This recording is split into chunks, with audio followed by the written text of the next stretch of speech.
Hello, my name is Utah Hans. Today I'm presenting my capstone project for CSCIE E89, a HoloRag.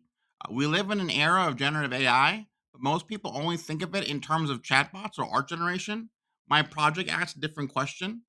Can we use generative AI to solve fundamental inverse problem in optical physics? Specifically, I am tackling the phase retrieval problem in digital holography, which is used from everything from microscopy to semiconductor inspection. We often record data without lenses. The problem is that standard sensors only capture the intensity of light, they lose the phase. So when you lose the phase, you lose the image. You are left with chaotic interference pattern that looks like static noise. Recovering the original object from the noise is mathematically difficult. Traditional algorithms are slow and often get stuck. My solution, HoloRag, uses a physics-informed UNet to learn the mapping from the noise back to the physical object, and then connects from that visual understanding to a RAG system to pull technical data.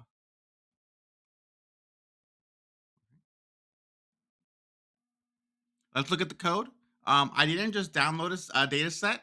I built a synthetic physics engine to generate one.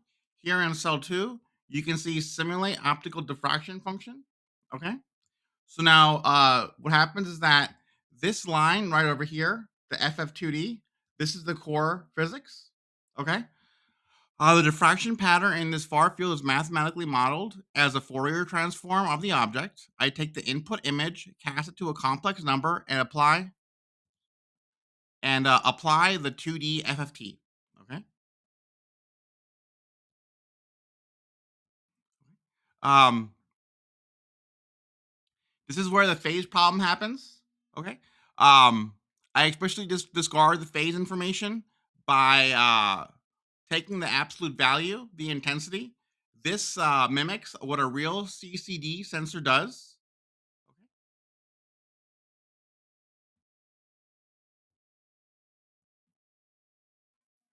Uh, but here is the key, the skip connections. In a standard autoencoder, you lose fine detail. In a UNet, these connections act like fiber optic cables that bypass the bottleneck.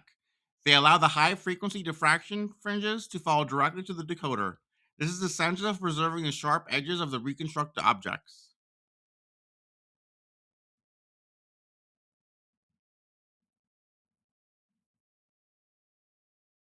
Okay. Now, Now, a standard mistake in image reconstruction is using mean squared error as a loss function.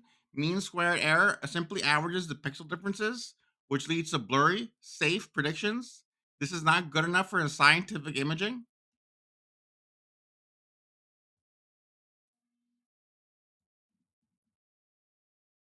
I implemented a custom SSSIM structural similarity loss. SSIM doesn't just check pixel brightness, it checks structural topology, edges, textures, and contrast. My loss function is a weighted combination 85% SSIM and 50% L1 error. This forces the model to prioritize sharp geometry over background noise.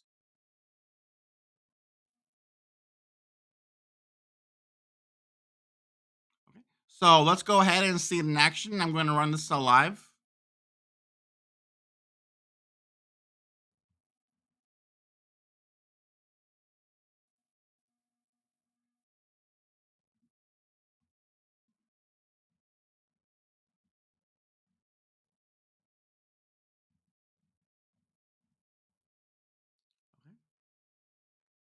Look at these results. Column one is the input. To the human eye, this is just gray static. This is zero recognizable structure. Column two is the AI's reconstruction. Look at the edges of this. And so looks like it's a shoe or, okay.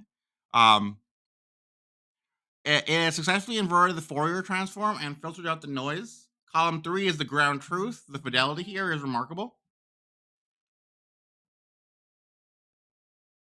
Okay. Now, but HoloRAG goes one step further. Once the system sees the object, it performs a retrieval augmented generation step. You can see here in the logs, the system identified the object, okay, queried the technical knowledge base, and retrieved a specific maintenance protocol. Okay. This transformed the system from a simple image denoiser into an end-to-end intelligent sensor.